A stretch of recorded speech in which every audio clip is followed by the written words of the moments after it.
Good morning, good noon, good evening, whatever time and place you're listening to us from, straight from the 909. It's Mark, Celphi, and myself, Isaiah, and together, that's hip-hop. That's hip-hop. Please don't forget to like and subscribe and hit the notification bell. Today, it's a very, very special episode because we have an IE legend himself, the Mexican Mufasa, Walnut's very own, Celphi. What's going on? What's going on? Now, we know him a little bit more personally, Mark, because one, he's related to you, actually. I actually didn't know that until, I think, a couple of years back. So that was a total mind F. Yeah, nobody believes that shit. But also, too, like, you know, it goes back to high school for myself, and then running into you, and you just had, man, you had the buzz, man. When I got there, I was new. I was a freshman coming into school, and I already heard word like, yo, you heard this guy Celphi spitting like in the freaking halls of Eisenhower and stuff. And I'm like, what? Someone passed me a CD. I mean, a lot of people can probably relate to this who were into hip hop back in high school and all that stuff. Like, this was just like, you got word of mouth, you know, kind of like that buzz. Somebody passed me a CD, and then I'm hearing the CD. It's like your whole crew. Your whole crew's rolling with you, and they're all sick. Right? Yeah. So that right there alone is like just inspiring, because it's like, man, you want to be that, you know, especially being young like us. We're younger than Celphi. So hearing that for the first time was just like, dang, all right. And it was dope because that's a time when like recording was sort of new in a way where, like, at least for kids like our age that would be able to have hold of a technology like that. Yeah. It's not like nowadays where it's very accessible. It wasn't like that at that time. So, man, it's definitely an honor to have Celphi here talking with us on hip hop. We were just mentioning a little bit before this, is like, if there's anybody hip hop, I mean, it doesn't get more hip hop than having Celphi in the room. Yes, sir. Yes, sir. So appreciate you, G, for coming on to the show, for blessing it, for like talking hip hop with us. Yeah. Can you go into those days, like, you know, your memories of, like, I know it was, you were probably rapping way before high school, but like just that time of what it was like with your homies. How I started? Yeah.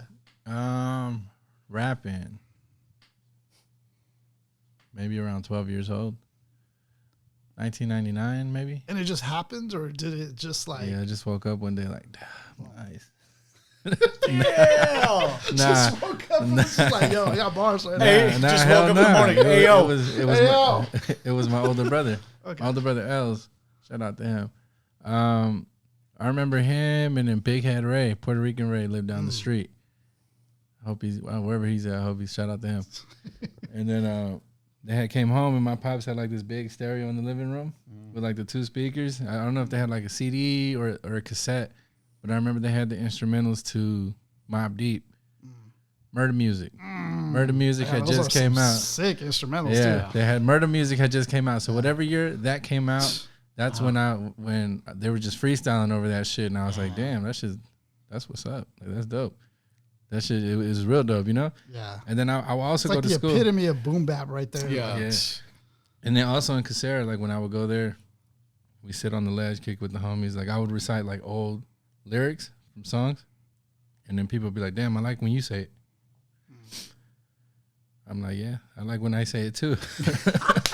So That makes two of us. Yeah. Because you know what I'm saying? It's like, damn, I know what song you're talking about, but it just sounds better to me when you say it. Yeah. You know, like, and I know what they mean, because I have a homie that whenever he would recite Tupac to me, it sounded better than when Tupac said it. That's crazy. Yeah, that's crazy. I mean, I'm like, maybe he heard it different, and he just related different to me, you know? Like he was more passionate about it. But yeah, after that, I remember I just started writing rhymes, my own rhymes to everything. I was like a super underground hip hop head, listening to hieroglyphics, all that old school East Coast shit. Yeah, I was telling, I think it was an episode where we were just kind of talking about just our own experiences, Mark. Yeah. Where I was talking about how I have a laptop, this one actually right here. On the floor. Oh, yeah. This laptop has like a lot of the old shit, like a lot of the old stuff. And I have on there, I think your diss track, your famous diss track You know, I know it's all a long time ago now. Shit too. All that stuff's, you know, got that shit right here. I listen to it every day. Right at the hip. But I have it, man, and every so often I be listening to it because I just remember like when I first heard that, it was just crazy to me. It was crazy. The hunger. Yeah, it was crazy because like it was just, you know, we ran into you, we know you, so it's just like, and then to hear this collaboration with your older brother and Adrian, who if you guys don't know, is like our local like beat maker Madlib guy out here. Yeah. Adrian's sick with the beats as well as CAS1 is sick with the beats. Super dope, both of them. So you collabed with Adrian, and that was just like an epic like collaboration. I think it was way ahead of its time. I think it could still do some numbers today if it were to release. Like, dude. And I don't know, like making that, like what was that like? That's just my own selfish question. Well, I mean, at the time we were making music full time. Like we were. It just goes to show you, like, all right, you guys think you do this, like we really do this. You know what I'm saying? So I remember working with Adrian. The very first beat I got from him was it was on a cassette, and then the way that we recorded it is like I had Cool Edit Pro, I had a cassette with his beat on it, and then I just put the microphone up to like the cassette player and recorded that. Yeah. I could not tell that. I recorded that into the computer, and then I recorded over that. Wow. Did not and then when I went to his house the other day, he still has that cassette like over his door, like framed up. I'm like, bro, we need to do an episode about that one. That's crazy. The Ark of the Covenant. Yeah. But I mean, like, so Adrian and us were already working on shit. Like, we already had original production. The way that happened, it was on some battle shit. Like, some guys, you know, shout out to them. They brought the best out of us. Yeah. It was personal. It was inspired by anger, I'm sure. It was inspired by hip hop for sure. Yeah. Like, and then wherever you want to do after that, then it was inspired by that too. Yeah. Yeah, dude. To this day, man, it's a sick track. I think me and Mark always kind of joke around because your brother has like a epic way of coming in. He's like, yo, you're like blasting lugs, yo. Dude, that is the most, still to this day, I can't find a track in hip hop that starts off with a yo that's just like, so you can just fuck with the levels. It's just yo. Like, yo. It comes it sounds like it comes from the bowels of hell. And not only that, but he had his own ad libs too. Yeah. Like through the whole thing. Like, it's true. Yeah. Like it was well constructed. Like I could say for even us back then, like, we never thought nobody was going to hear that. And then you had the shit. Switches too. They had the beat change on that as well. Oh yeah, that's when I came in. That's when I came in. Yeah. Way ahead of its time. Because I mean, I couldn't rap after him on what he just did to that. You know, I was like, man, we need something else. Like, true. I get on there, but you gotta give me something else. Switch that shit up. Man, I seriously want to give you your piece, and like, and I want to preface this first and foremost, cousin, by just letting you know that like, when you debuted, like letting everybody know that you were on the mic, you were rapping and everything, I really want to say peace to you because like you made it sound so nice, so easy that you influenced this fucking little boy right here to like think he can do it.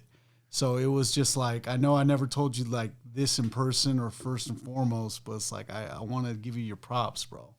For real, because you made it where I was like, I told myself when I was just writing rhymes too, where I was like, dude, man, like if Self can do it, like he just makes it look so easy. I like you inspired everybody else. Your umbrella of influence here in this area for sure just sparked a few, bro. You know what it is? I think I just had confidence at an early age. And you know, around that time, a lot of people were just barely like finding themselves or trying to figure out what they're gonna do or how they're gonna move. You know what I'm saying? And I knew that at an early age. I think it came from my brother, like from the older people I would kick it with. It's just I never gave a fuck about what you were into or what anybody else was into. I was into what I was into, and whatever I was into, that was gonna be the coolest shit in the world to me. Both of you truly do like, come from a place of authenticity, 100% at an early age. It's like. Well, I don't care what nobody else is on because this is what it is. You know what I'm saying? And then when over time will tell you like, damn, that is what it was. You know what I'm saying? Like, but I mean, it also comes with like, damn, we discovered a lot of shit early. Yeah. You know, we had a privilege. Like my brother had a computer. Yeah, a lot of people didn't have a computer. Like at that time, planets kind of had to align for stuff to come out. Everything happened at once. Like my pops got him a computer, and then the homie came and hacked it, and we were getting all kinds of shit. Napster. I'm sure nobody at school was fucking with Napster. We had like all kinds of even the benefit shit. Yeah.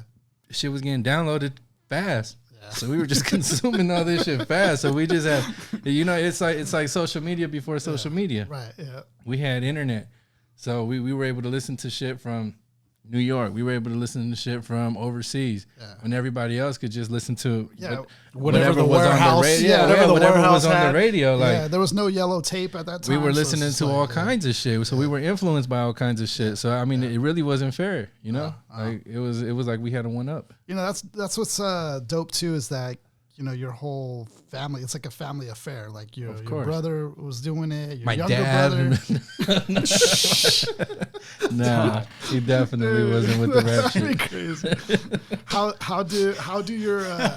do speaking of that, like how do they take it? Like when they like see you rapping and stuff. I know my I don't boss think wasn't really for it, but I don't think he was ever with that shit.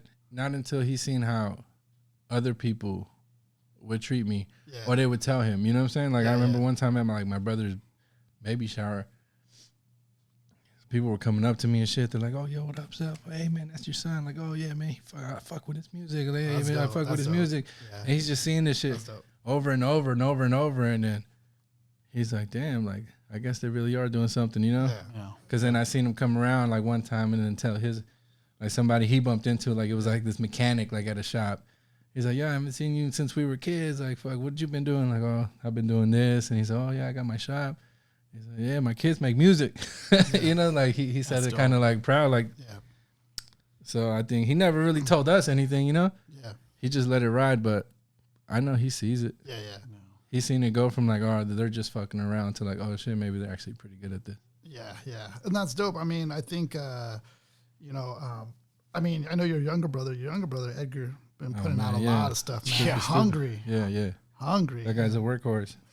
And I like that's an understatement. Yeah, I like how he's kind of found his own style. He's found his own way of course, delivering, whether it's like melodic or like if he wants to go like more rapidy rap, like he can do that. Like not only that though, Edgar produces everything. Yeah, he mixes everything. Like that's true too. Every video that I've ever put out on YouTube, with the exception of one or two, that like different directors wanted to work with me.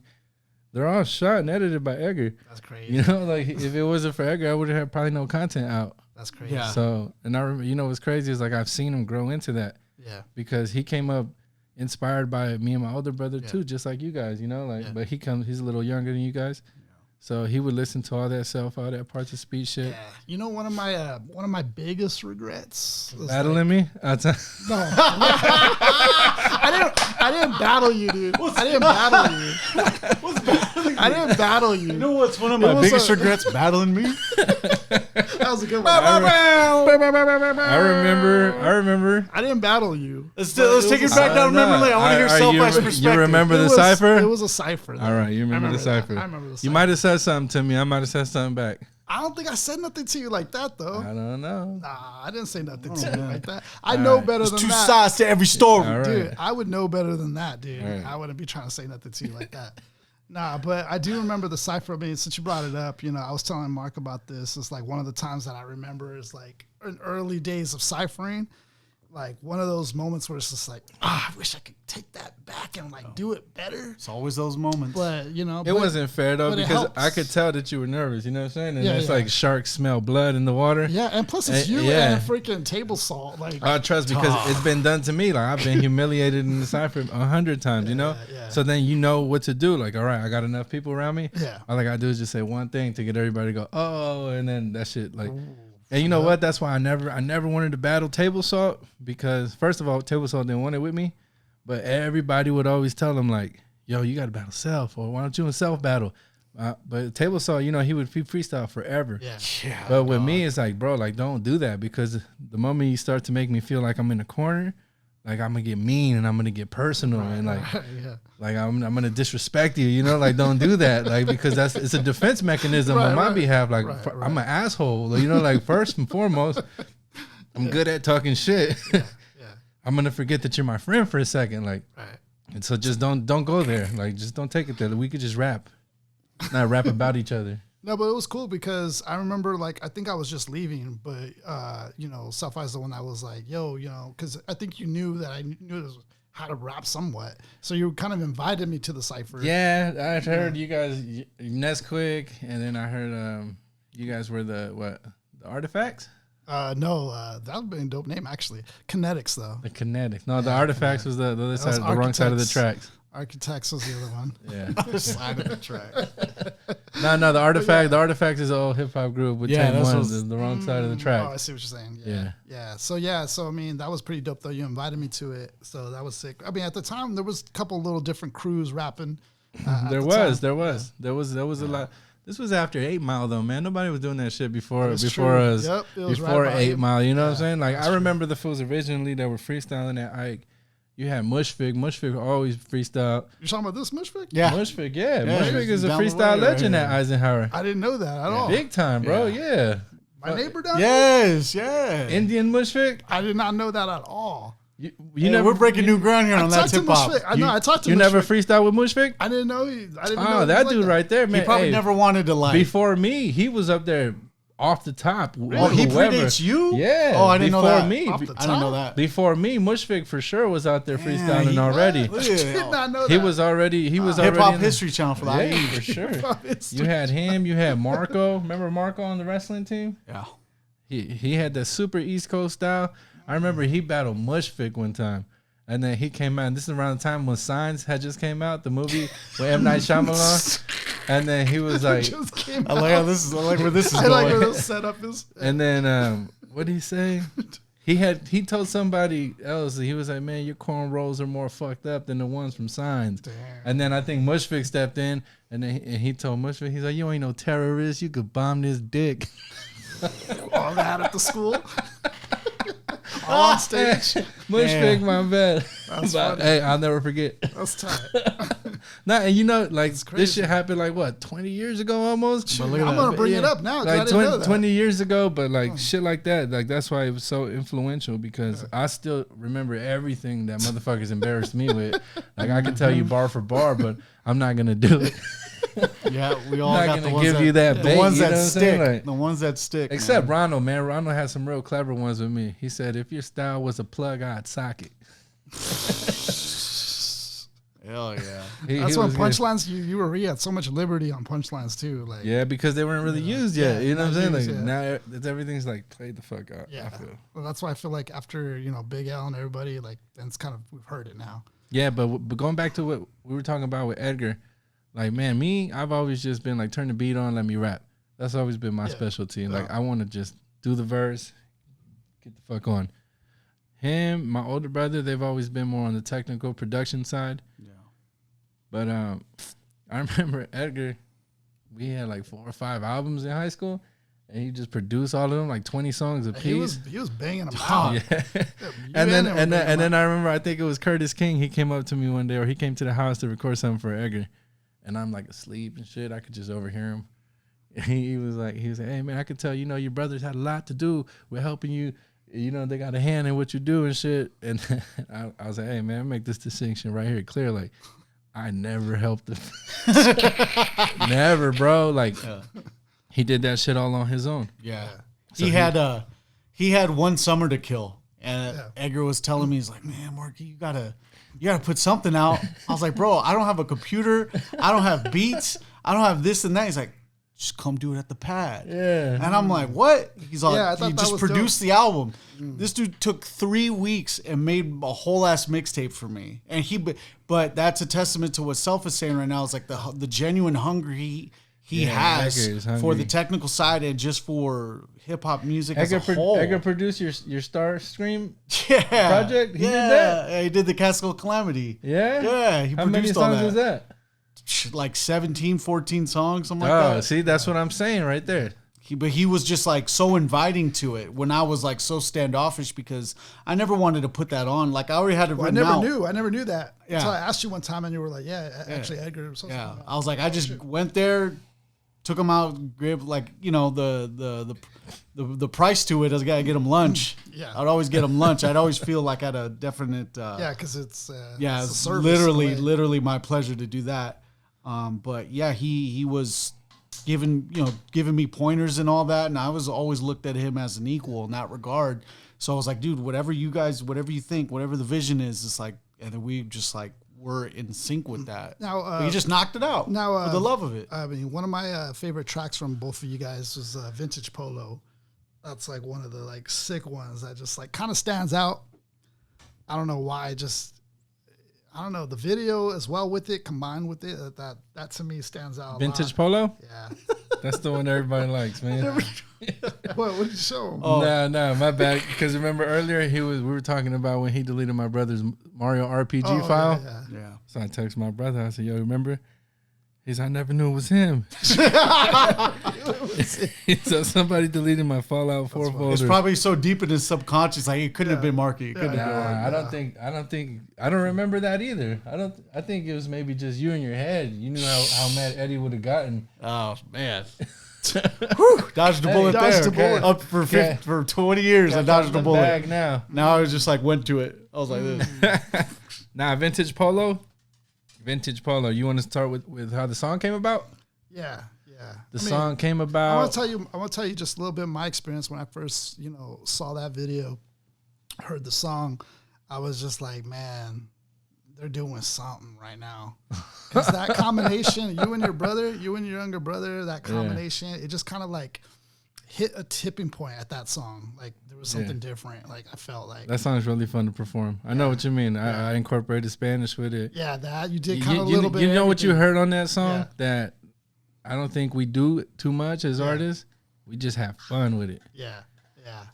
That session, I remember we had a session booked. Somebody had a studio. Like this dude was like producing for Chris Brown or whatever, and we had like 2 different studio rooms, a main one, another one. Sick. So we were experimenting with like all this auto-tune shit at the time.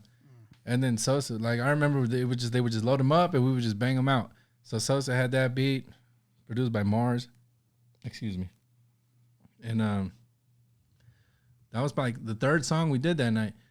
And he was just like, I went in, like if you listen to that verse, like it's real simple on my behalf. Like, cause I don't have to go in and just bar out every single time. Yeah, I feel like you're Jay-Z with it. Like you know what it is? Like I barred out so much when I was younger and I was always so aggressive and I was like, you know what I'm saying? It's a lyrical this, lyrical that I think it just went over a lot of people's heads, and I'm like, man, like I'm not that aggressive anymore. Like as a person, like I don't want to portray that. Yeah. Or you don't need to be. I don't need to be. Now if Edgar went the lackadaisical route, and then I needed to come through and enforce a little bit more, then you just give it what it needs, you know what I'm saying? Right. So Edgar came in and he did a good job. So I'm like, did a great job. Yeah. Great job. Yeah, okay, he did a great job. My bad. Yeah. So all I need to do is compliment the song. Yeah. I don't need to come in and just drown it out with stupid bars, and, try to outshine them. Like, this is not my competition. Like, this is my teammate. Right. You know what I'm saying? So when people get on the song and they try to outshine each other, sometimes it doesn't do what's best for the record. True. Yep. Most of the times it doesn't. True. Unless they're that good where they can do both at once. Yeah. So when I came in, I was just like, I stuck a feather in my hat and called it macaroni, like real simple shit. But you should see the people like macaroni. Oh my god! I'm like, man, that takes you back to nursery but that's a nursery rhyme. It's yeah. exactly what it is. Yeah. And then I hit him with like the Spanish. But when I'm performing in a room in Santa Ana, and then half the crowd is Mexican, like Southern Califas, Residente. Yeah. Like it gets a reaction. Then you throw all the guns and polo on the video and it's a wrap. Had a little this, a little that. That shit was just on the fly too, because we always admire, the lowlifes from Brooklyn. Shout out Thurston Hall III. I got some shit with him too. Yeah, I heard that. Was that on Grave Shifters? Yeah, he made us Low Life West. He came through, stamped us and all that. We got the tattoos, all that shit. Yeah. But like, you know, we always just admired that shit. We always Wait, is that the same Thurston Howell Howell III, from, Puerto Rican. Yeah, he was in Lyricist Yeah, from Lounge, Lyricist The Lounge. Cypher. Yeah, same yeah, guy. same We had guy. him in Rialto. Oh, He shoot, came that's to crazy. Rialto. He was eating Porky's Pizza and drinking Hennessy with us. Yeah, That's crazy. Howell. That's Yeah. crazy. I wasn't sure because I was like, did somebody like kind of knock off his name? I wasn't sure. The one and only. It's a real deal. The one and only, Big OG. Wow. What does he say? He's all like, in the Cypher, he says this bar, he's all like, he'll be in the Cypher, he'll battle 1,000 MCs and have enough rhymes to go first. Yeah. Yeah, Hey, like- no, he was telling us a story when he pulled up because he was in the Rap Olympics with Eminem. Oh, that's crazy. And, oh, yeah, and that's MC right. Juice, Yeah, you know what I'm that's saying? right. So he said we pulled up. That's We were in a crazy. white van with MC Juice, and MC Juice was sitting in the front, and he was just rapping nonstop. Till we stopped in Detroit and picked up this white boy. That's crazy. So yeah, it was like a hip hop. Imagine he's rapping nonstop and then you pick up Eminem. Yeah, and you pick up Eminem, but you gotta understand MC Juice. That's the reason why my name Hugo. Like It's they used to Juice, call me yeah. Juice all the time growing up. So MC Juice is what I started writing as. Dope name too, by the way, because then you Yeah. play with the juice thing. Yeah, well, it's my name, you know. Yeah, it's crazy. Sir. But then back then, if you remember, like the last thing that you could be is a biter. Like you could be a piece of shit as long as you weren't a biter. You know what I'm So saying? then, Like, so okay, since we're on this topic now, it doesn't matter anymore. You can bite. yeah. So that's like, so I mean, you know what's going on. We just recently did an episode about K Dot, and we did an episode about Drake. Right.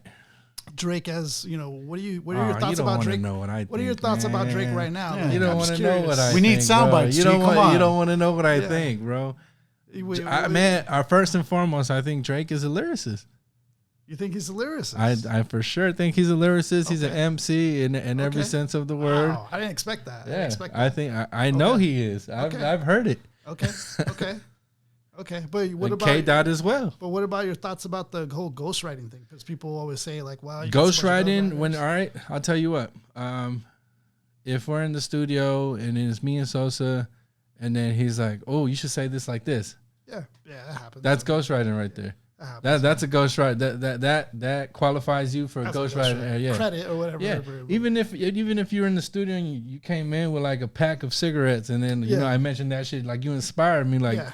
that's ghostwriting right there. Yeah, Jaime's done that a little bit with me sometimes. You So he'll know, throw a like- line at me. Yeah, exactly. So I mean, to what extent are we talking about? We're talking about writing a hook because I know ain't nobody writing those bars Yeah. about him being a Jewish kid from Canada. You know what I'm saying? Like nobody's that good. Yeah, little Dicky maybe.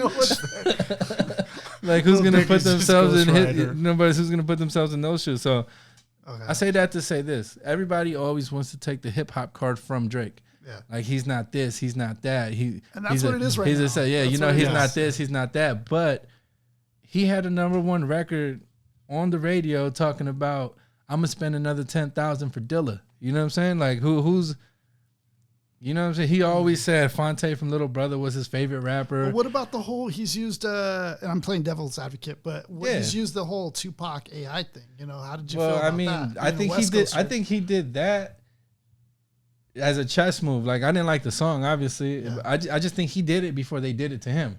Yeah, yeah. You know what I'm saying? Like, all right, I took that off the table already. Yeah. Because what if Kendrick came and dissed him as Tupac? You know what I'm saying? Like that would have. If Yeah, Kendrick yeah. would have done it like that, since he's from California, we would have been like, oh my Or had god, Tupac you know what I'm speaking saying? at the end or something. Yeah, you know, like oh yeah. my god, you know. But Yeah. I think he took that off the table. But my favorite song from the whole thing, Yeah, or one of them, is "Family Matters."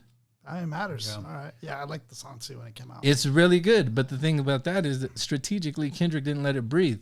He came out with the other one like Sucked the air out. yeah, of it like real quick. and then like it's not like he hit him with not like us right after. He hit him with the other one. Yeah. Ain't The nobody most bumping that shit. menacing one. Yeah, like, but I mean that shit ain't got no replay value. Ain't nobody bumping that shit. Nah. But then he hit him with the not like us. Like Yeah. damn, so As together, he Not lost Like the Us battle. He and lost that, the yeah. battle, but he wouldn't have. Kendrick would have never responded had he not been a worthy opponent. He's gonna be seen differently though. No, he's gonna be seen differently now. What? Not as good as Kendrick Lamar? I think he was already seen that way. Yeah, true. He's still That's struggling true. with that. He That's fucking true. lost to the best. That's true. You know what I'm saying? It's not like fucking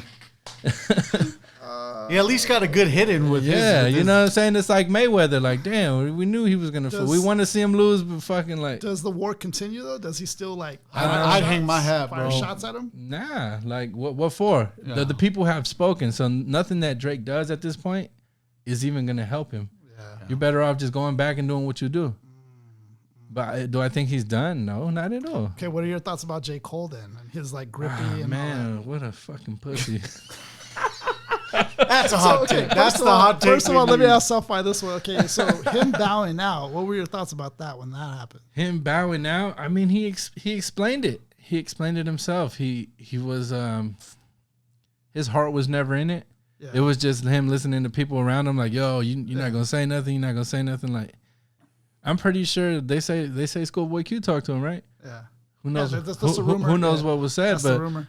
I'm pretty sure it was like, hey, bro, sit this one out. This ain't for you. You know, like this is. But I'm trying to think of like, you know, in Celphi's mind, like as like somebody who drives. I don't feel like you would back yeah, out. I wouldn't. Yeah, but you know what I'm saying. At the end of the day, it's like, you know what I would do? I would have called Kendrick. You know. Yeah. Cause I'm not gonna. I don't know. Like I'm not gonna get on record and diss somebody that if there's not really a problem, and then I probably wouldn't even diss him on the record nowadays if there's really a problem. I'd probably just go see him face to face. Interesting. You heard this new song, Grippy? You heard that song? Nah, I've seen memes about it though. But I mean, like, you heard it? Nah. Nah. All right. Yeah. It's like it's more like a kind of like a Drakey song. Like, you know, nah, man. See, there you go. Because I know you already feel some type of way about Drake. I know you feel some type just of way. from the way I said that. I know you feel. I know you feel that. some type of way about Drake. This guy does. This guy feels before some way. Kendrick even annihilated him or whatever. I did. Yeah, I did. You never appreciated him as real hip hop. I mean, That's absolutely, yeah, I can attest to that. Why? Mark, Because of his commercial success, right? for me, he's like I would see him as the LeBron. You know, when people say LeBron's better than Mike. Oh, okay. So what? He's just too good. Like he's like the stats are there, but it doesn't do it for me. Yeah, like exactly. His stats are there. Like it's all right. But LeBron LeBron brought it to the Lakers. He did. It still wasn't there for you when he did that. No, it was there for me for sure. I had to open my eyes. When see, all right, man. Come on. What are we talking about here? That means that shit was there the whole time. But we're talking about Drake though, Canadian guy man, Drake. running hip hop. Drake Running hip hop. Drake was the first one to say "corridos from Culiacan" in a song. Yeah, but this dude mimics everything. This dude will take everything. He has every lane. Yeah, he has every lane. What do you do to you, man? Why you so mad at him? Shit. The fuck you do? Who's interviewing who here? No, I ain't mad at him, but like. Nah, well, you asked me how I feel. I'm a Drake fan. I'm a Kendrick Lamar fan as well. But to me, I'm not closed-minded. Yeah. Like you barely start listening to trap music. Like I know that shit's been dope. Yeah, I think probably about like 5 or 6 years. All right, to me, you know what the Drake haters sound like to me. Yeah. It's like, you know, those dudes that are just closed-minded hip-hop heads. They're like, no, Yeah, I hear you. anything on the radio is fucking whack. You know what I'm saying? Yeah. Like fucking woo, woo, woo. Yeah, we were just talking about that with 50 Cent. There was a period of time where we didn't really appreciate 50 Cent. 50 Cent ran through the underground in like a week. He did the thing premiere beat. that's You the know, thing. he had did go 2 through the Nas underground. features, a couple Did the whole Nori features. mixtape, the whole did mixtape the whole thing. shit, and then he just blew up. Like, come on. Yeah, that's true. There's That's levels true. to this shit. That's You mad can't true. take nobody's credibility on their ability because of their commercial success. You know, That's true. unless you've done your homework. That's true. You're gonna have to cut and sample that. We can use that later for the intro. Which one? Shit rhymed. Which one? You can never take nobody's credit. Take no one's credibility on their ability. So the want to get back to the vintage polo thing. You know that I kind of don't understand that world, and I kind of just wanted a little bit of insight from your perspective. All right, that was like a rendition or like paying homage to the lowlifes of New York, because they're all about like stealing polo from Macy's and shit. Okay. So they would like die for the polo. They're like, you know, 2 L's up, loyalty and respect, love and loyalty. So we were just inspired by like the old Thurston Howell videos when the Million Man Rush, where they ran in Macy's like 100 deep and That's The crazy. Million Man Rush. That's crazy. you know, I never seen that. everybody That's crazy. just grab the racks and go. You know. Well, it's kind of like nowadays, like more recently, there was some stuff like that in LA, I think. Yeah, but I mean, this day. is stuff like, you know, I don't. This is when it was like Yeah. the moral of it Like the more it would be morally wrong, and people would take the shame of it. Yeah, yeah. There's a lot more emphasis on shame when you just go in and steal a whole ass rack in the '90s. Right. Yeah, like it was, it was different. Like I wouldn't condone that type of behavior now. Man, go get you some money. Like go buy that shit. Ever since I got old enough to like make money. Yeah. Then you don't really have to steal no more. But I mean, it was just the attitude about it. And plus, the shit was fly. It was always fly. So that was just like paying homage to that. Yeah, it was sick. It was dope concept too. Dope concept because that like kind of opened my eyes into that world. I didn't. Well, the polo shit. Yeah, the polo shit. Like, it wasn't really no concept. It was just the homie's house. They had a bunch of polo. I was like, "Yo, we're coming through. Like, we're coming through right now. We got to shoot this video." Speaking on that, yeah, you're right. There is a whole subculture on that shit. There's a whole lot of people who really take that shit seriously.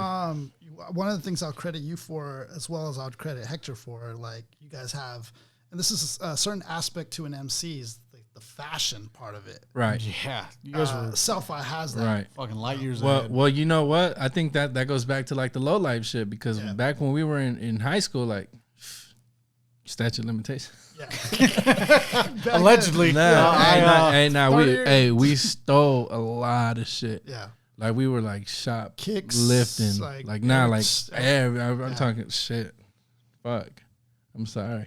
No, I mean, it's, but that's what it was because like you guys were there. Yeah, we had a crew of people that like, damn, it was just like, damn, what can we get this week? Right. It got to the day it was like, man, what can we get tomorrow? What can we get tomorrow? Yeah. Oh, Nordstrom's got these, and fucking Hot Topic has this, and Nordstrom was like a little secret. Yeah, and the Hat Club back when. Yeah. Man, we were stealing a lot of shit. That's I'll leave it at that. We were shoplifting like that, but that's why we were always fly. Yeah. But then you get out of that shit, you're like, man, I can't fucking steal this shit no more. Like I gotta fucking buy all this shit. You still wearing shit from like fucking 2003. Yeah. I think Jay kind of put me onto that back in the day. Jesse, he was. I think we went to. Oh, Nike. but see, those guys were fly their whole time. Like, yeah, he was too. Him and his brothers. His brothers too. But they shout out to them. That's what Josh. He was Jumpman. They would go to Nike Factory and do some stuff like that. And I got caught up in that a couple of times. If you weren't doing that, then you just didn't have no fly shit. Yeah. I don't think they were doing that. They weren't doing that, were they? Jay did a little bit. He dabbled in it. Yeah. Yeah, he dabbled in it. Yeah. Yeah, those guys are fly too. Yeah. I gave it to them. Yeah. Still to this day, dude, Jay will bust out some random kicks you never seen in a minute. Yeah.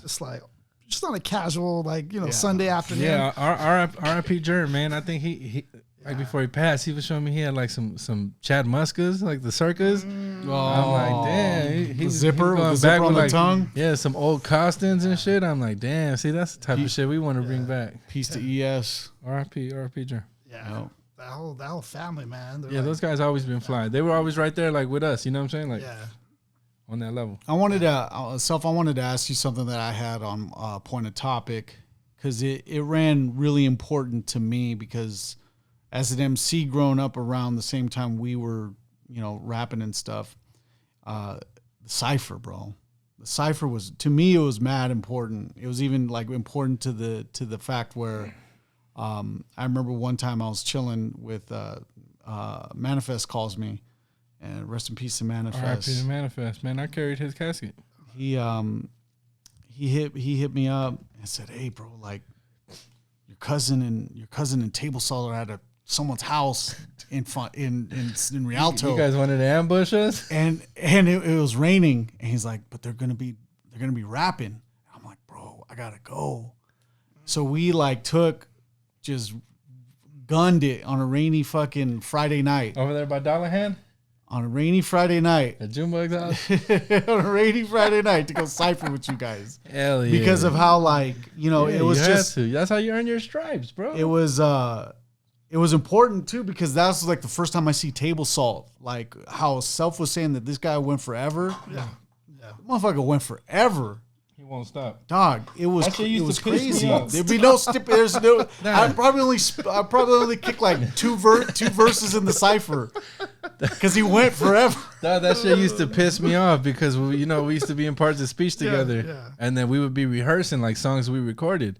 and he would never know. He would never remember his verses because I think he freestyled them all. And then I'd be like, "Hey, fool, you got to come in with what you said in the song. Yeah. Like that's what people were gonna expect, and that's how performance works." Yeah. He's like, "Man, I'll just come in real fast, put my foot on the gas." Piece of table salt. It sounds like something out of D2. He's like, yo, he's a really good freestyler, but he doesn't perform live his own verses. He doesn't know how to stop. Unhinged. Some D2 type shit. Yeah. Mighty Duck. It's straight up like that. Yeah, but what you're saying about the ciphers, like it was important, bro, because I remember we would throw those cipher parties, and it would be like just like the homie would host them, and he'd be like, man. He would invite me late so that him and the homies can get their rapping out the way. He's like, because I know when you show up, not real shit. He's like, I would tell you it starts at 9:30. He's like, but fucking, we've been rapping since after school. And he's like, because I know when you showed up, it was just nobody was gonna be able to get a bar in, or people just want to listen. One time, there was a dude named Johnny. He had dreads. I think he was a blader or something. Real quiet dude. He must have got tired of me fucking rapping or something. I must have offended him. Just something to him. I don't know what happened. But fucking, he came at me. Just barred me up. And fucking, I was speechless. Everybody else was speechless. They're like, what the fuck? Where'd that come from? That fool's quiet as fuck normally. And he had authority. He had the right shit. And he was just... I think he killed me on my favorite beat, and I was like, damn. I had nothing for him. I was like, man, good shit, bro. Yeah. And then, like, he never spoke again. That was the first and last time he's ever rapped. Yeah, like, fucking, but everybody's like, damn, he must have been built. That shit must have been built up inside of him. You know what I'm saying? Like, battled my older brother. Oh, my God. Hey, but shit, he got me good. There was other times, like, they would call like Aries and shit, like oh shit, you know, like legendary battle rappers from the area that were just older from different areas. I remember one time, the fools from Fontana, they're like, man, you got to battle Nico. Who the fuck is Nico? They're like, what? But you just gotta battle Nico. Nah, because Nico was the Celphi of AB Miller. Oh, that's crazy. You know what I'm saying? So I'm like, man, it's whatever. Me and Table Saw versus Nico and whoever. You know, because I can get him with the punch. And Table Saw could just wabba dabba dabba dabba dab. You know what I'm saying? Like, to the point he would do, you know, in the Senate where they do the filibuster. Yeah. You just fucking filibuster him. Hey, like they're gonna love Table Saw. He's great. He's a great crowd. He's great crowd control. You know what I'm saying? Until I get my rest in the corner, and then I come back in and I give him that 1-2. You know. And I was like, me and I felt we couldn't lose with my punchlines and Table Salt's energy. It's a good strategy. Like, after Table Salt's done, hey, where does Celphi go? Because if there was two of me, then you know who's gonna Table Salt this shit. You know, if it was two Table Salts, like this shit's never gonna end. Yeah. So you have to have a balance. Okay. So I told them, I was like, man, set this shit up. Boom, boom, boom. I had some homies in Fontana from the skate park, and then They both knew me and they knew them. We had mutual friends. Set it up. We set up a meet. Boom. It was like fucking 3-1-3 in the free world. The outsiders. Yeah, it was like the outsiders, bro. The Straight Jets up and the down. Sharks and shit. Hey, trip out on this fucking story, man. I wish I had the tape, but on my life, fucking, I put this on everything I love. We get there. We're going in. Boom. Me and Table Saw. My plan's going exactly like that. We're killing these guys, right? Boom, boom, boom. They're seeing the defeat, and then like we go again, fucking thunder and lightning strikes, bro. It starts hailing like big ass hails, ice balls, you know. And then we just run in somebody's garage, causing the plagues or what? Nah, fucking the gods spoke. Like we won, you know what I'm saying? Hey, after that fool Nico, he was like, man, come fuck with you. You got to make music over here with us, you know. Like we started making music together. But I say that to say this: we killed it. The God spoke, and somebody recorded that. I want to see that footage. That's probably gone now. Someone has the Zapruder film, man. Yeah, somebody has a high C. What is it? The VHS C's? Nah, the high 8. The high 8 Oh, film. the high 8. Damn, they filmed a high 8. Somebody has a high 8 with the fish It's lens. probably in a Goodwill or something right now. It probably is because I remember I know who recorded it and they gave it to me like 10 years later. He's like, here's that tape from that one time you battled Nico when it started raining. And then I had it right here and I was so fucked up that it fell into like a vintage Jordan in the homie's house. And that shit for sure was in a tub full of shoes. It's funny you say that. It's probably at a Goodwill somewhere. Man, if somebody had that high film where I battled Nico and then it started raining, shoot it. I need that for the documentary. Dang. So, you know, speaking of your crew, shout out to Table Salt though, man. I love Table Salt have still. you talked to him? Of course, man. That's my brother. That's my brother for life. Like every time I'm driving down Beach Boulevard. Is he gone? Is he out of the state or something? Nah, he's tattooing in Huntington Beach.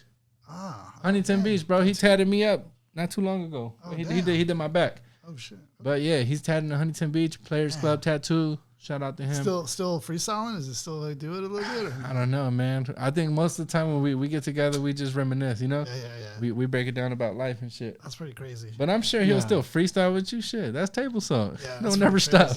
That's pretty crazy. He gets mad at me because of the shit I listen to now. He's like, man, Hugo. And then he'll put on like some old Tribe Called Quest. He's like, listen to this shit. That's some funky ass shit. I'm like, man. That's my bro for life, though. Speaking of your crew, I always, just as another selfish question of mine, because I always kind of never knew. Like, I always heard Tag Along referenced, but I never knew who Tag Along was. So I was like, okay, I know there's this Tag Along guy. I don't know if he's on the track or he's not on the track. You know who he is, right? Yes, sir. That's my compadre, Steve. Oh, Yeah. All right, so if you ever seen me at school, you seen a Colombian guy next to me. Chubby Colombian guy. He had dreads. He had like the weekend dreads. Oh shit! I don't think I remember. Damn, I'll show you a picture after we're done here. He lived a couple houses down, He right? lived a couple houses down from me, and pretty much that was my right hand man. So, whenever I would go skate, he would hold the camera. You know what I'm saying? Or whenever, like he was just my best friend. So like he was a great writer. Don't get me wrong. Steve had some bars, like some shit I would never think of. You know, he was better than me at writing. He just couldn't deliver it for shit. Yeah. That's why I'd be like, we'd be sitting there like for hours, like trying to get that shit out. I'm like, bro, you got to say it like this. And he just didn't have the melody or the rhythm in him, you know? Yeah. But yeah, Table Salt for sure. Oh. Table Salt, Tag Along, I mean, yeah. That's my compadre. Your brother were the Coach Bombay for real. We were taking all the talent. whoever was the RZA, the RZA, the Dr. Dre's, whoever was there. We talked a little bit about him, but I did want to ask you about your experience working with, and this is again, it's another selfish question for those who don't know. We're talking about some local, hip hop that's going on around here, but I'm sure it's relatable to you guys and wherever you're at. But Jason, Hologen, right? Another MC that when we heard him was like, damn, he just added to the arsenal of what you guys already had going on. Man, to be honest with you, we would have never been recording if it wasn't for Jason. He was the first one recording. Like he had the program and he had the microphone. I remember we sent Table Salt, which is Chris, to Jason's house first. Cause I went to So you sent Table Salt to Jason. Yeah, I went to elementary school with Jason and Chris. Okay. But then then we separated. They went to Kolb. I went to Casera. Yeah, that always happens sometimes. Yeah, and then we met up back at Ike. They're like, crazy. Oh, yo, I'm rapping. That's crazy. So Jason's like, yo, I'm rapping. I got a studio. I got a studio. Like, yeah, right. You know what I'm saying? Like, for sure. Like, okay, And then Chris is like, yo, Jason's got a studio. Like, all right, man. Waggle, waggle, waggle. Yeah. I'm like, nah. And then he wanted me and my brother and to go record with him. Low key, he wanted me and my brother to go record with him. Excuse me. What kind of mic did he? Did he have like the benefits? No. This is what we're getting to. Okay. He wanted me and my brother to go record with him, but we're like, nah, man, that was full of shit. Send Chris over there. Chris will go over there. He lives closer to him and shit. Kind of test it out. Yeah. Exactly. Sent Chris. They came back with Armageddon off the POS album. And then I'm like, you guys recorded this yesterday at his house? Was that the one where you guys sampled? I love the smell of napalm. That was part. That was the second album, but Armageddon was like the first. That was the first shit ever. I never knew our voices sounded like that. After him and Chris they did Armageddon by themselves. Oh, okay. And then I was like, oh, no, we're jumping. Me and my brother jumping on that after school today. So they had the file the next day showing you. Yeah, they had the file the next day showing us like this is what we did at his house. Hot off the press. I was like, there's no way. Like he really has a studio. I'm like, we're going today, and then we jumped on the song, like kind of just jumped on their shit, and then from then on we just never left. We were recording songs at his house every day. Yeah. But he had like a microphone. He had like Cool Edit Pro. He had that shit. Peace to Cool Edit Pro. Yeah. Hey man, so much reverb. Yeah. So much reverb going on.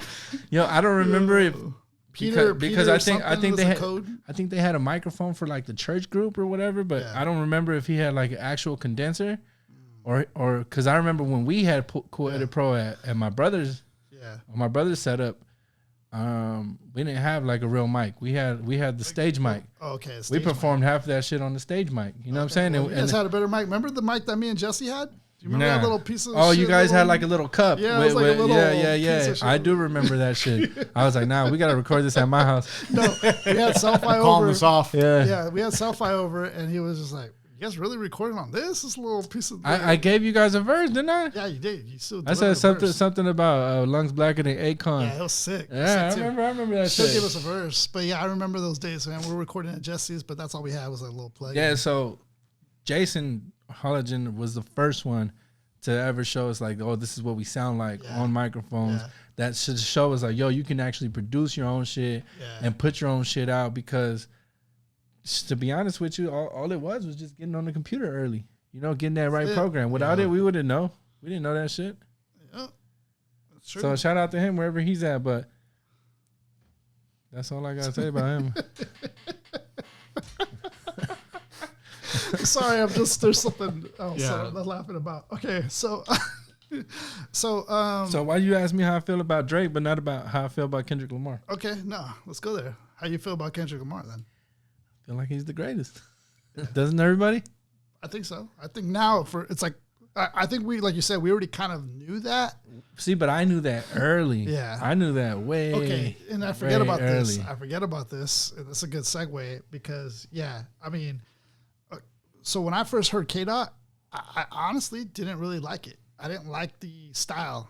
It was too unorthodox. It was too unorthodox for me. But see, isn't that why you like underground hip hop?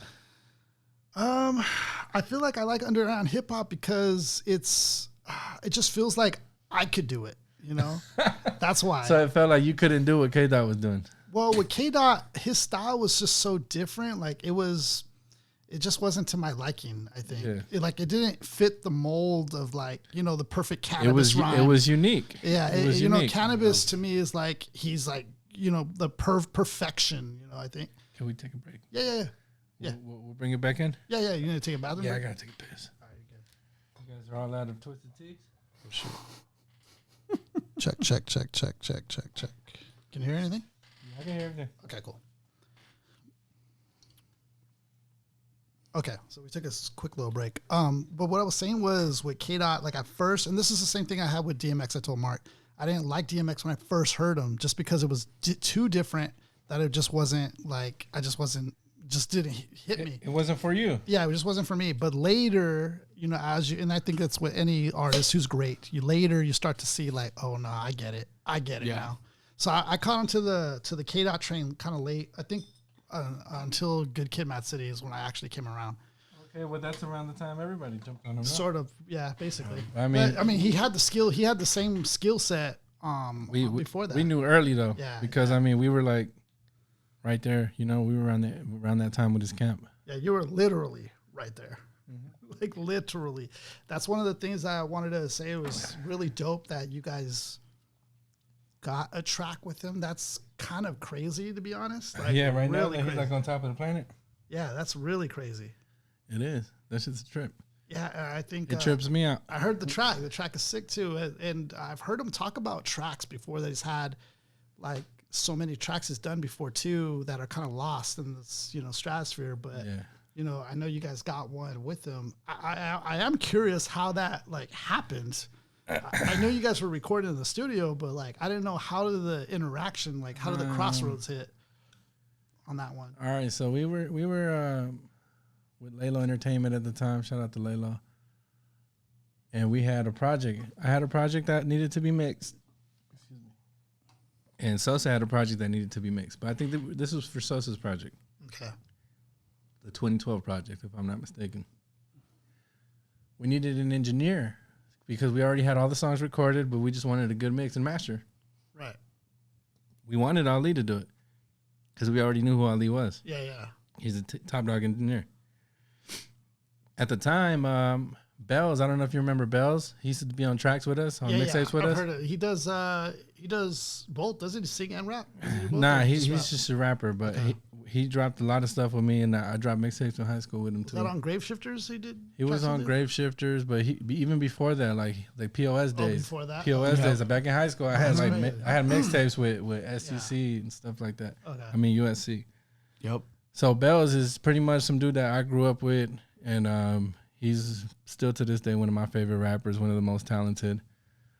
Yeah, but he was getting mixed by Ali, and he was working with them actually at the studio. Ali, this name, like I Ali, feel like, Ali is who was he a part of? He's the K-Dots. He's a top dog. He's a top dog engineer. That's right. So he's the one that mixes Schoolboy, J-Rock, Kendrick. At least at the time, he was mixing everybody's shit. Right. Like when they had a studio they would go to in Carson, and that was who was working the boards. Right. And I remember telling Edgar, I was like, "Yo, just send him I was like, he fucks with Bells. I was like, just tell him you fuck with Bells and tell him, send him a DM on Twitter. Let him know that, hey, you fucking your Bells people and you looking for somebody to mix your project. It just so happens that when he opened the DM, he was in the studio with Bells at the time. That's crazy. Oh, and then he was crazy. And he was like, yo, you know this guy? He's like, yo, that's fam. You know what I'm saying? Like, hell yeah. So it was because of Bells. That's crazy. Recommendation. Yeah. And then we went to go meet him. We paid him to mix both our projects. We're like, yo, how much for a Kendrick verse? First thing we asked him. He's like, boom, boom, boom, pretty much. I don't want to disclose the price, but it was low. And then the next time we went out there. Came out with Section 80 yet or not yet? Right before Section 80. Right before Section 80. No, I think actually Section 80 was out. Okay. We recorded with Kendrick. Okay. What wasn't out is, because when we went back over there, we got copies of Section 80 for everybody. Okay. And then the day that we recorded with him, he had just gone in the studio with Dre the day before that. That's crazy. So he had just met Dre the day before we went in the studio with him. That's crazy. And then my brother Els produced the beat. Like he had like 6-7 beats. I remember we left. They told us, yeah, we'll get you a Kendrick verse for so much. And then Sosa looks at me. He's like, you know you're on that shit, right? And you know Eddie's producing it. And I'm like, damn. So Sosa pretty much opened that door for us. You know what I'm saying? Yeah.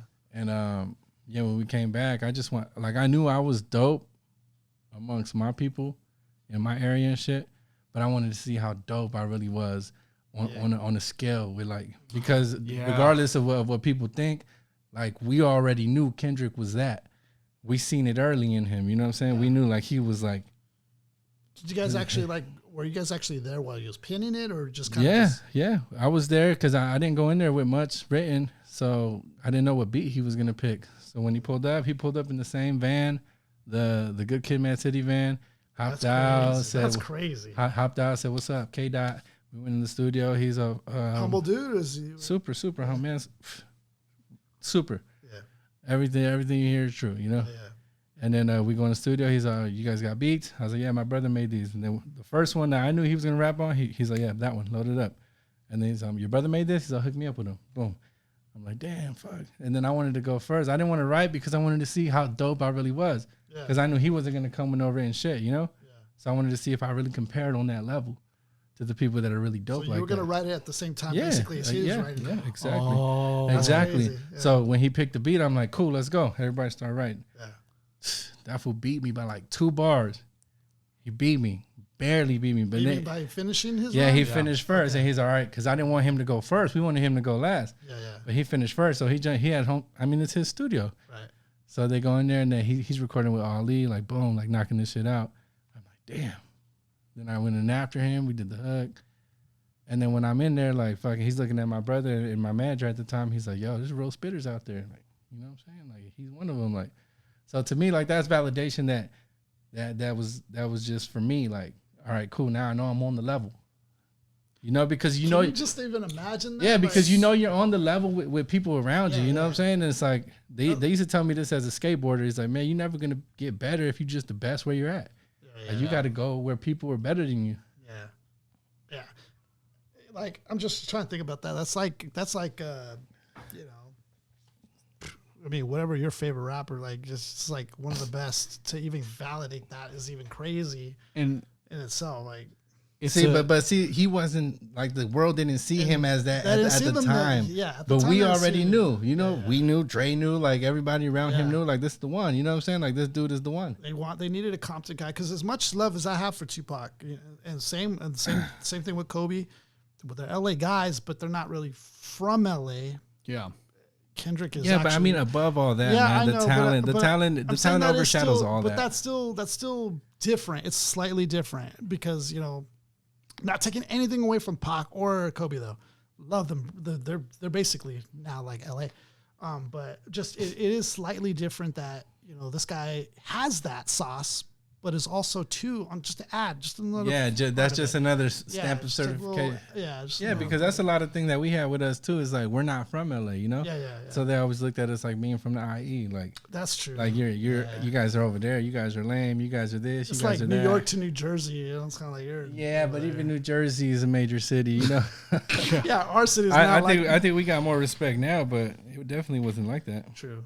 and it's a very ballsy approach the way you looked at it, where you kind of figure that you and Kendrick are at the starting line of this race, and this race is whoever's going to be the winner is going to be the one to record first. That's crazy. And yeah. that was a challenge I had within myself, because also I didn't know what he was gonna pick. Mm-hmm. I didn't know what beat he was gonna pick. So what if I wrote to this beat, doesn't go to this beat, you know? Yeah. And I wanted, like I said, I wanted to start it and finish it with him. Like, I want to see if I'm really that nice, because I'm walking around the time saying I'm the nicest. Well, here go another fucking legendary MC. Yeah. You nice as him, you know? Right. Speaking on the pin factor, you know, I'm just curious, just like as a writer, and maybe it's both. Like, you know, do you prefer as a writer, as an MC, to, you know, take more of your time on it, or do you prefer to just get it done and like bring it out? You're talking about writing or laying it down? Writing, or, you know, has some of your best projects come by just like kind of the way that I look, the way that I work is on the spot. Okay. I work on the spot, but I noticed that I try to get people to work with me like that, and it's not not their best work, you know? Yeah. And if I have to revisit something, then I will. But usually when I revisit something, I don't have the same inspiration or the same delivery, or I don't even know what I did to it. So usually when I hear the beat, I write to it and I record it right then and there. The thing I like about that is like you feel it in the moment. Like that's you capture a vibe. That morning. Yeah, you capture a vibe, because if not, it's just words on my phone or words on the paper. Like, how did I say this? Or how was I feeling at the time? You know what I'm saying? Or you might not even have the same emotions that you did when you wrote it. Right. I think there's just tracks where we've done, Mark, with Andre, like on the spot. That's going to always be a memory. That's like, you can't recreate that. That we were all three in the room, pinning it right there on the spot, recording it on the spot. Like, that's how I like to create. I like to create like that. Even if I record it, I create it on the spot. And then I come back later and re-record it. As long as it's already captured. You know what I'm saying? True. I can do that.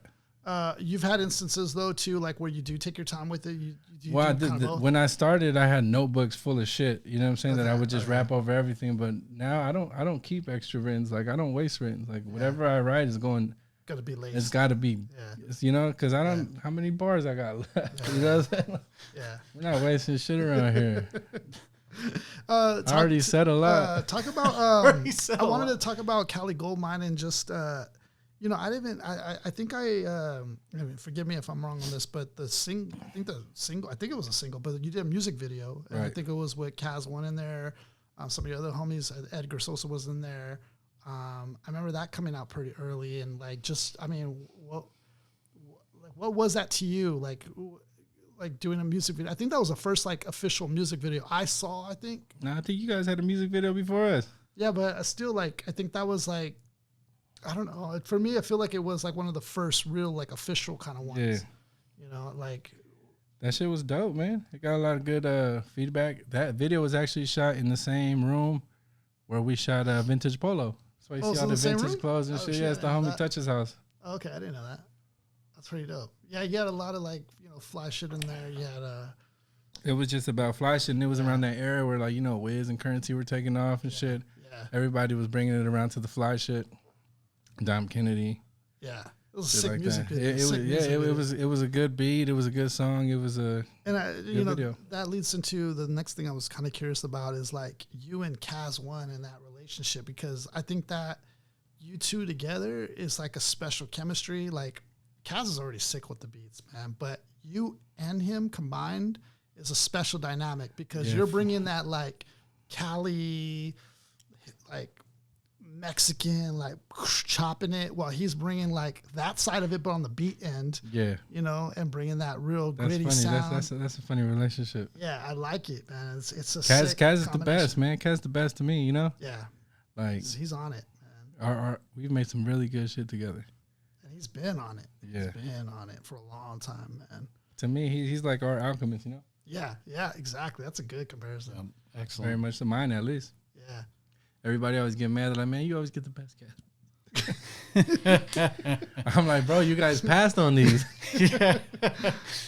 Or now, if I hear some shit somebody did, I'm like, damn, I passed on that one. and Kaz, man, he gets better and better every time I hear him, man. I'm like, bro, when I tell you when I worked with Kaz on Cali Goldmine, if we got a song called "Show and Prove," where I got like 5 different beats from Kaz. Yeah. And that session, like, cause I knew his older brother, me and him were cool, so I showed up with like a big drink from Circle K. Yeah. And then he's playing beats, but Kaz is like really antisocial at the time. Yeah. So I didn't know if he liked me. Like I didn't know if he liked me until like maybe like 6 songs in. But I knew he liked the hip hop, and I knew that he liked what we were doing. So I went in there and he played the beat, and then I was like, damn, I like that one. I was like, give me a minute on this one.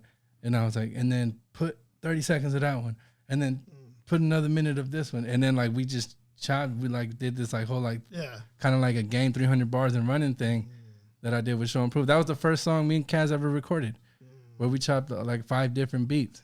I was like, I want to rap on all of them, but just with different styles, and like it was cohesive. And after we did that, I'm like, yo, I'm fucking with this dude. Like, and my bad to him because he's a workhorse too. With me, I like to like live life and then get inspired, and then I go record. Yeah. Like I can't just live in the studio. Like that's not. Yeah. That's draining for me. It's not really like a lifestyle for me. Yeah. I don't like that. Yeah, dude. I just even with all the way up to from Mexico Mufasa to Die Happy, you've had him. Did he produce all the tracks or at least most of them? On what? Like on Mexico Mufasa? Mexican Mufasa, he didn't produce all the tracks. He produced Die Happy in its entirety. Ooh, okay. I think Die Happy is the first project where he did all of it. All of it. Yeah, because Mexican Mufasa, I know I had probably some beats from my brother, maybe something from Brooke. Okay. Like I've always kept, producers in the tuck. Yeah. But Die Happy was like the first project where I was like, man, we're just going to do just me and Cass. The track that also stands out is the I Want My Cash Straight Up. Yeah, that was Cass. Fire. Yeah, that one right there, man. That's another one. That's another crossover joint right there. Yeah, I was listening to that in the car, but not even recently. This was when you kind of put it out. Dude, just the lyrics on that thing is sick, dude. I like how you were spitting about like, something about like, I'm Gordy, but I'm sporty. I'm like, dude, yeah, can't run a lap. Can't run a lap because I weigh 240, so it really fucked him up when I came through sporty. That was fire, dude. Yeah. And then you were saying stuff like something like, I'm never sleeping. I'm gonna divorce the mattress. It's no sleep. I'm divorcing the mattress, raising the bar for the voice of Hispanics. Yeah. Dude, I love that. I love all that. Yeah, because you see, even something like that, like back in the days, like it sounds like it's trying to be like some crossover shit, right? Yeah. Because the beat is catchy, but I'm still giving you bars every time. I remember with that one, Kaz, he would fix the drums. Like every time we go to the studio session, he's like, oh, no, I got to fix this. I'm like, bro, it sounds the same. I don't hear that shit. Like, just What leave are it you alone. hearing? Yeah, The little like, just leave details, it yeah. alone, you know? Yeah. But yeah, Cash Straight Up. That's also a fun one to perform. Yeah. I mean, I love I the think fact, like I gotta the just message, make the I gotta message make behind more that shit. music just like that. Yeah, because who message don't behind want that. money, you know? Yeah, yeah. I love that, dude. Because I mean, the whole message of that is like, bang out. Like, what are you waiting for? Like, Yeah, it's the beat, Yeah. it's the content, yeah, it's everything on that. Like, Yeah. you know what I'm saying? Like, I feel like if all my music was like that, yeah. it would have connected a lot more with a lot of people, you know? But like, I like to make people say I like make Yeah, but you give them a variety though. You give them, you give them different stuff. Like you give stuff to groove to, but you also give stuff to like, to think about. You'll give the Cash Straight Up joint, so you kind of give a little bit of everything. I need more Cash Straight Up joints. I just got to get the slappers out, man. People be like, man, you're making some depressing ass I do. music. I also like the way you. I like the way you flip. Sometimes like I could tell people come up to you and sometimes they'll say stuff like, "Oh, you need to do this kind of joint," like, or you need to do this type of like song or this type of track. And I like how you like flip that, in the verses as well. And you'll be like, "Man," I'll nod my head to them. I'm like, "Fuck both of them." Fuck you, well, I'm not in agreement. Tell me what I need to Yeah. write, and they're just like, "Oh, Hey, you the should bi- write this." The bitch say make something we could dance to. The homie yeah. say make something something with a meaning in my head, Yeah, like yeah. fucking both. While I'm not in agreement, I totally get that, dude. That's just like because it's like, funny. man, how you gonna tell me how to do this shit? You never done it. You know? That goes to what you're saying. Like people who criticize sports is like you don't even play. Like Yeah, it's those who what they said, those who can't do teach. Yeah. All right, coach. Yeah. Fucking backseat driver and shit. You know, like nah, man, like relax. yeah, No, but I get it though because they're just trying to tell you like, yo, this is what we want to hear, or I get it. it's shit like that. Like that's why I tell you like I want to rap on some bangers too. Like Yeah. shit, give me some fucking YG beats. I'll fucking spit on that shit. You know. You made a trip to. I think you made a trip to Mexico like not too long ago too. Was that more for family shit, or was that something like you've been wanting to do to kind of get, just I don't know. Sometimes like Well, it you depends kind of what- want to go home. It depends what time you're talking about. I went to go get married in Oh, you February. did? I didn't know that. Oh, okay. I Yeah, didn't know that. married, got my son, Yeah. got my wife. Yeah, peace to you, man. Congrats on. Yeah, I had to both go of to those to go things. to the motherland to get it right. Sure. I got married in the same church my parents got married in. Damn. Over there in that old village. Peace. Pareo. Shout out to Yeah, Pareo. the Peace old to you on village that church. one. Yeah. It was beautiful, man. The same where my grandma's born. Oh, for Oh, real? yeah. That's crazy. That's all family right there. Yeah. So yeah, it was definitely deep. It was dope. I feel like that's always something that you got to connect with. Yeah. You know, you can't forget the roots. See, I feel, and this is my own personal thing. It's like I feel disconnected, sadly, But But see, maybe that's not your fault. yeah, you know? but Like nobody ever took you back and showed you, hey, this is where you from. Like like well, I'd love to have been more connected, but I know with me, like my parents, shit, they're in Mexico right now. Like yeah. every 7 days that we were going to Mexico, or you know what I'm saying, like we Yeah. still got family that reach out to us, like so it's not like I'm going home to like some strange people I've never seen before, Yeah. like it's family. Yeah, that's dope. Yep. Man, dude, I have so much more I think to like talk about. Let's kind of shift now into Die Happy. I mean, Hold on, let's take another piss. My bad. I got a bad bladder. all right. So we were talking about just one of the last things I wanted to cover with you. Die Happy, man. I really love the production out of that. Like, I feel like it's cool. Like now, just kind of looking back to see your discography, man, and like everything, every place you've been, kind of in your career of doing it. Like it's dope. And I feel like that was a special album, like with you and Kaz, and I didn't know if you produced all the beats or not, but you confirmed that you did. So that was pretty sick. Yeah, that's my best work, I think. Yeah, it's fire, man. And My most like, cohesive work, at least. yeah, even to the album like cover art, Yeah. like Shout out to Rick. That's the homie Rick did that.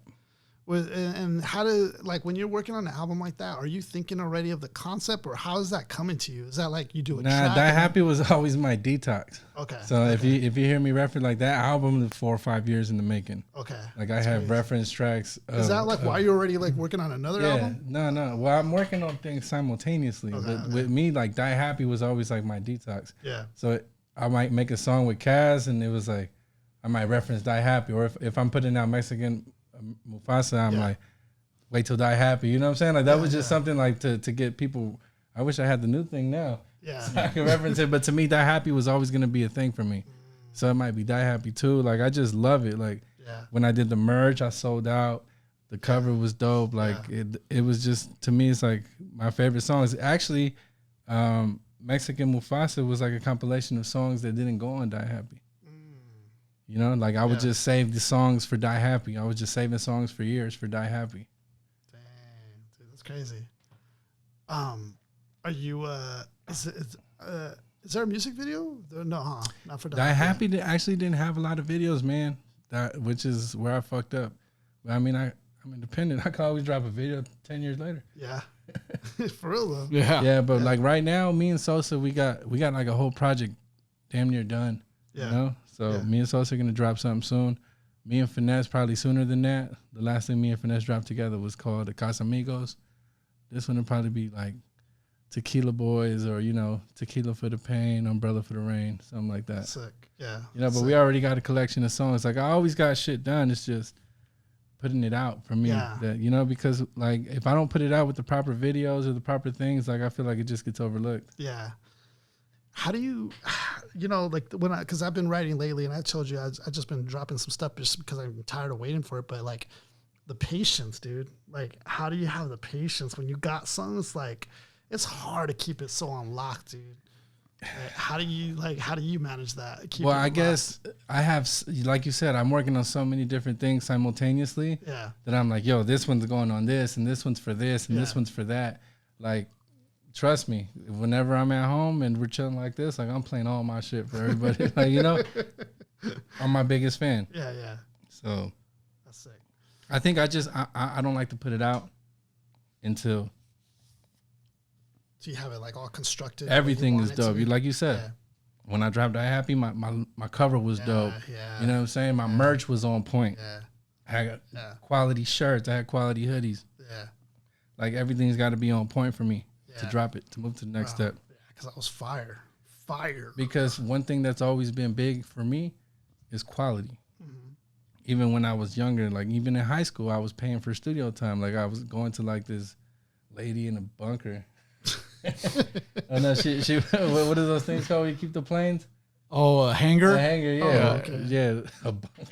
Just in a bunker. I was preparing for two things. My album drop and the Adam Bomb drop. I was not. We were already paying for studio time because, you just wanted to sound different. Right. It sounds good. Like, all right, yeah, the homies recording. Cool. They got a computer. Cool. Yeah. How does it sound in the car? How does it sound at work? How does it sound like this? You know what I'm saying? Like, quality has to be there. If the quality's not there, then you only got shit. Well, I want to say peace to you again, Celphi, for coming on here, man, and just blessing the show. It was cool, like kind of talking about all this kind of different stuff, man, because it's inspiring, just like, seeing an artist, like, doing his stuff and like staying true to who you are is dope. Like you've been really consistent in that, and which is like, I think that's fire.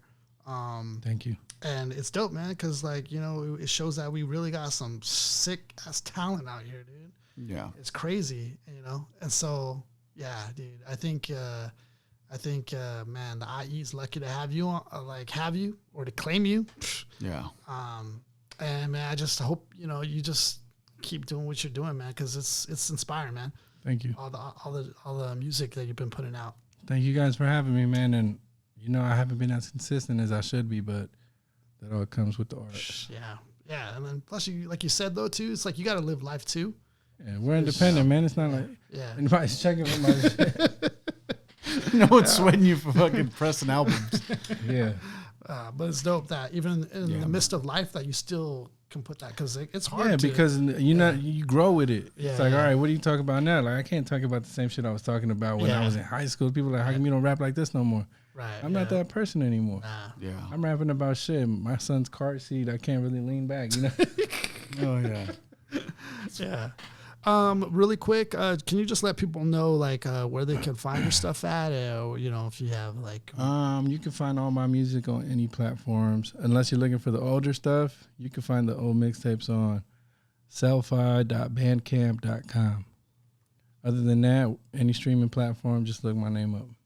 And if you're looking for that, like the actual video footage of him battling, you're not gonna find. Go look it up, but go try to find it on Unsolved Mysteries. The CIA have that in the vault. Yeah. All right. Really quick, also, Mark has the pin business, and make sure you guys check that out. Where can they go to find you, Mark? On Instagram at El Notorious Pin or thenotoriouspin.com or Instagram at the Notorious Pin. We just did the Wii remote drop, black or white. Yeah. However you want to get it. We're getting ready to do the North American tour, which starts in Pasadena in about a couple weeks at the SoCal Retro Game Expo, and then we're back. We're predominantly North America on the West Coast. World tour on this pin thing, dude. Nah, it's the furthest I went. I could tell you that New York. I did New York for.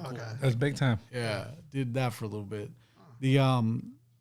But yeah, we'll be in Pasadena for 2 events. One for Patches and Pins and one's for the SoCal Retro Gaming Expo. So stay tuned to that. And to circle back and give you my props, Self.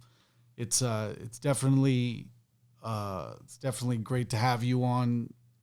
Not on like this to me, it would have been ideal to have you on a feature of some sort, but this is definitely something that satisfies me in the aspect of like us working together. I got you on the feature too, man. Whatever you need. It satisfies me on the doing this on the podcast level, because I've always saw your talent even at a young age. Even influencing me to a certain extent of like knowing that I can. It's possible. It's definitely possible, and I want to make sure that whatever spotlight that we have available to put you on for a little more shine, we get it done for you, man. Absolutely. Appreciate that. Yes, sir. Thank you guys for having me. Yeah, props again. Go ahead, Mark. Let him have it. To the MCs, drop a mic, drop a like. Hold on. Let me use the bathroom one more time, then we're going to rap. Peace. Use the bathroom one more time, then we're going to rap. Hey, yo.